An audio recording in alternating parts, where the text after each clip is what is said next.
പലപ്പോഴും നമ്മുടെ ജീവിത യാത്രയിൽ നാം വ്യത്യസ്തങ്ങളായ പരീക്ഷണങ്ങൾ നേരിടാറുണ്ട്, വീണു പോകാറുണ്ട് നാം പലപ്പോഴും.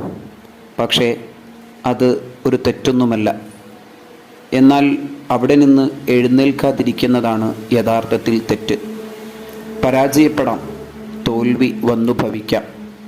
ആ തോൽവികൾ ജീവിതത്തിൽ ഒരിക്കലും സ്ഥിരമല്ല എന്ന് മനസ്സിലാക്കി ഈ പരീക്ഷണങ്ങളെയും ഈ വീഴ്ചകളെയും എല്ലാം മറികടന്നുകൊണ്ട് ഒരു പുതിയ പുലരി, ഈ വീഴ്ചകളെയെല്ലാം വിസ്മരിച്ചുകൊണ്ട് ഒരു നല്ല പുലരി, ഒരു നല്ല ഉന്നതി, വിജയം എനിക്ക് എത്തിച്ചേരാനുണ്ട് എന്ന് കരുതി നിശ്ചയത്തോടെ വീണ്ടും മുന്നേറാനാവണം.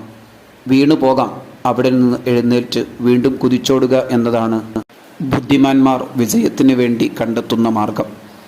അല്ലാതെ വീണിടത്ത് തന്നെ കിടന്ന് സമയം ചിലവഴിക്കലല്ല. വീണു പോകുന്നത് തെറ്റൊന്നുമല്ല, എന്നാൽ എഴുന്നേൽക്കാതിരിക്കുന്നതാണ് തെറ്റ്. Doctor APJ Abdul Kalam.